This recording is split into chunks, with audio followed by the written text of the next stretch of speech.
Our reading today comes from John 2, verses 1 through 11 from the NRSV.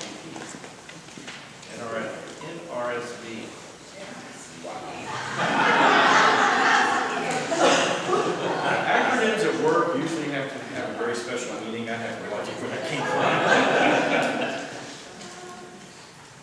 On the third day, there was a wedding in Cana of Galilee, and the mother of Jesus was there. Jesus and his disciples had also been invited to the wedding. When the wine gave out, the mother of Jesus said to him, "They have no wine."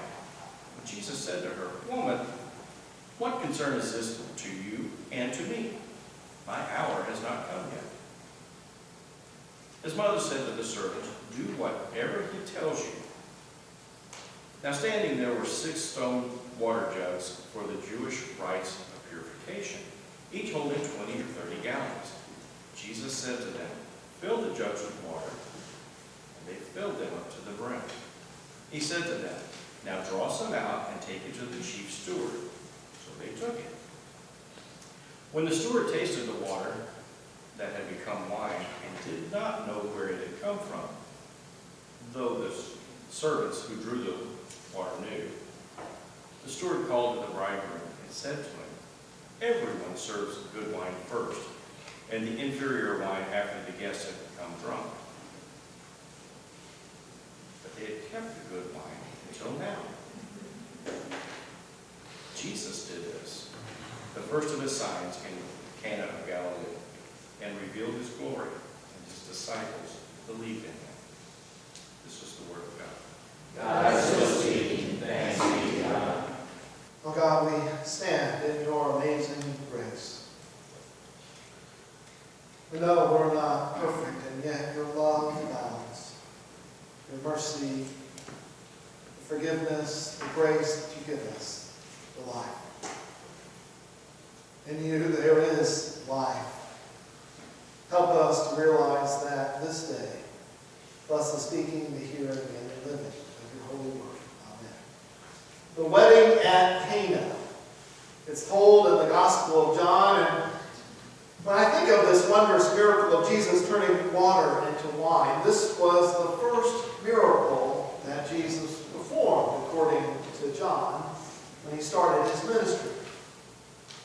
Now, this time of year is called Epiphany. We're past Christmas, and so this is a season what's called Epiphany. Epiphany began with the wise men. That was the day of Epiphany, and so this is after Epiphany, technically. And it's the time between Christmas and Lent and Easter. Now, think about that word Epiphany. Epiphany is a sudden realization. It is a time of God's glory is revealed in an unexpected and extraordinary way, when God's presence is made manifest in our midst. And so throughout this time of Epiphany, we will look at some key passages that reveal something.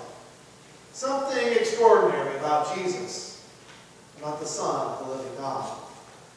In many ways, this prepares us for Lent, where we pay special attention to the path that Jesus walked, as he consistently and unashamedly testified to the awesome, unconditional love of our God through word and deed. As we have seen his powers of healing, his words of walking the right path, they didn't always come without controversy.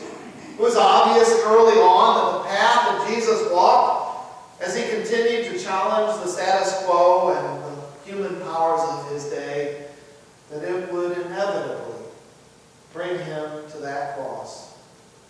But even knowing the cost, our Lord, he went willingly to the cross to show the world that love was greater than hate, that life was greater than death, because on that third day, Jesus was raised to new life. Now, in the Gospel of John, these miracles of Jesus are often called signs. Signs. And like signs today, they point to something. They pass along information. They reveal something. And in the Gospels, these signs, of course, point to Jesus. They make manifest the realization that this Jesus is God's Son.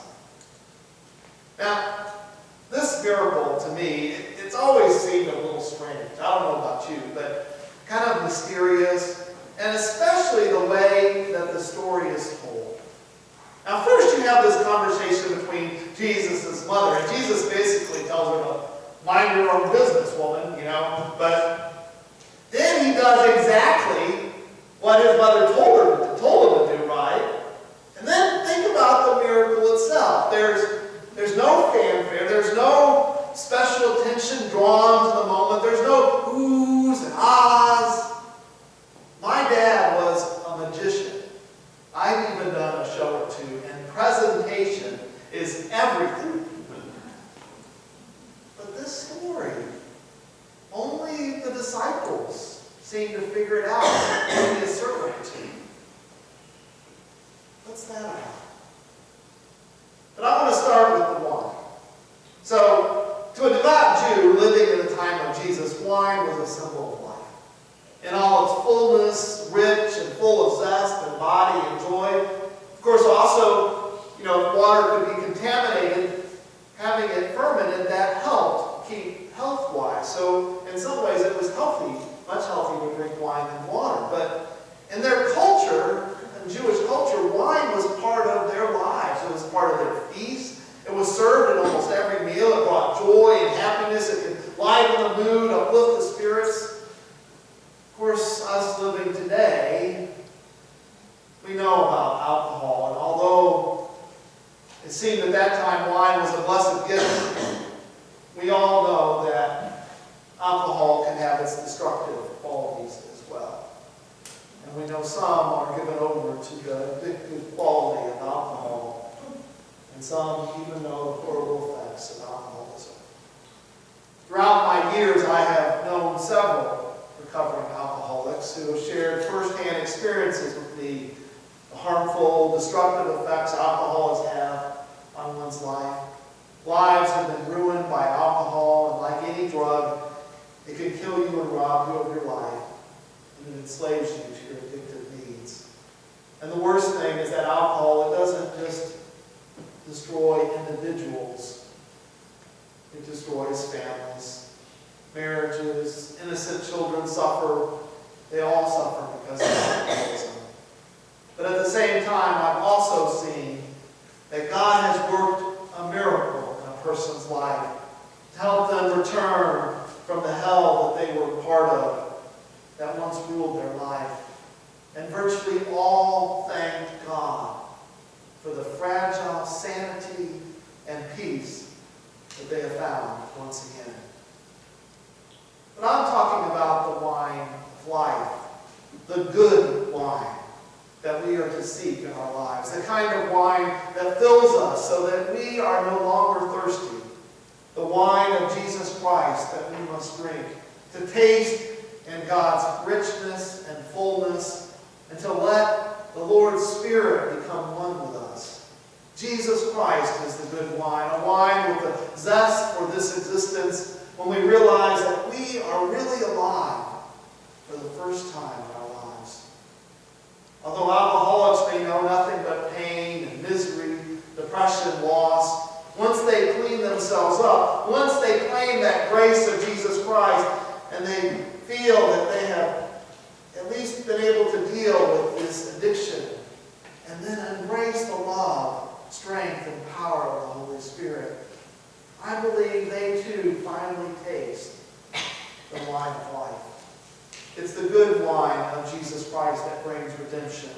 The good wine of Jesus Christ that brings salvation. We are to drink of it, my friends. To drink the wine of life and be set free. To drink of it and let God take us home. In the story, after it was passed, the steward comes to the bridegroom and says, everyone serves the good wine first, and then the inferior wine after the guests are drunk. But you have kept the good wine until now. It tastes so good once you taste it, because it's come into our lives. At the wedding of Cana, God's power and vision was revealed to the people. This new wine was first tasted. The glory of the Lord was revealed. God was doing something amazing in Jesus Christ. Now, given some of the spectacular miracles we have seen Jesus perform in the Gospels, we have to admit, though, that as far as miracles go, really it wasn't that big of a sight here at this wedding. It wasn't broadcast. And actually, turning water to wine, and that day, was a common trick, usually performed by the so-called prophets. But the story's not even told in a dramatic way. Many probably didn't even realize where the wine had come from, nor did they do anything about it. But the message is for the disciples, my friends. They need to know that this Jesus is God's Son. They need to know the sign that has been given to them. They need to recognize that Christ is among them. And so they believe. But what will Jesus do next? This is at the beginning. What other signs will he do? Where is he going? Even Jesus tells his mother, "My hour has not yet come." We know that hour that Jesus is really talking about is the hour of his death. Even with his ministry just beginning, the water turning into wine, we get just enough foretaste in this story to know ultimately that wine will be turned to blood. And we must always remember that the cross is ever before Jesus.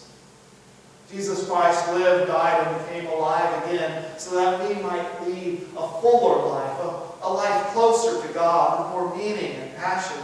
That this good wine would become part of us, this manifestation of God revealed in Jesus Christ, even in the simple transformation of water to wine.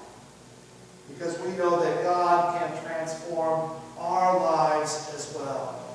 Because Jesus Christ gives us the wine of life, redeems our souls, and brings us salvation. Thinking about wine made me think of communion, and it also made me think of this time of fasting that I took upon myself one day. I was living in Ames, the first time that I ever did a fast, and I was working on my math degree, finishing it up, and it was a time of rebirth for me, especially for my faith. I found myself, when I got my faith back, I started working in a homeless shelter there in Ames that really helped me along my journey of faith. And also during that time, I'd gotten to know a Native American woman that had come to this Christian group that I was part of on campus. And she became a mentor to me. And I was really drawn into the spirituality of Native people. And of course, Native people often fast in some of their religious festivals. And she was also a Christian, raised Catholic. And so that fasting was powerful for her. So I said, well, I'm going to try this.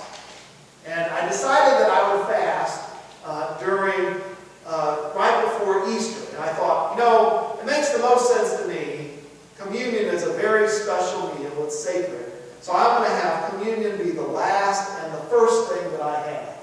And so between Maundy, Thursday, and Easter morning, I fasted. No food, no very limited drink. I did drink a little water during that time. But I really tried to fast as much as possible. I don't know how much you know about fasting, but that's about, 72 hours, I think.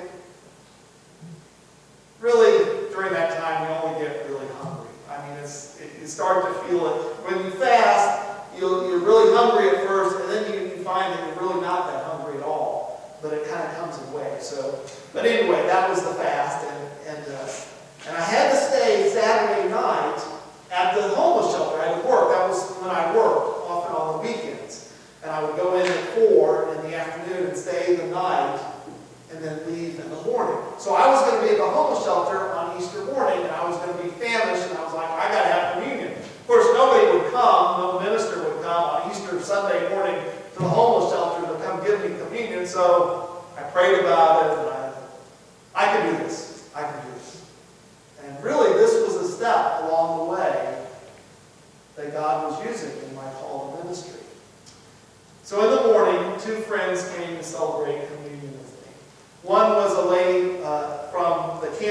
group, and I had invited her to be with me that time. The other guy was a homeless man who was staying at the shelter at the time that I had befriended and was helping.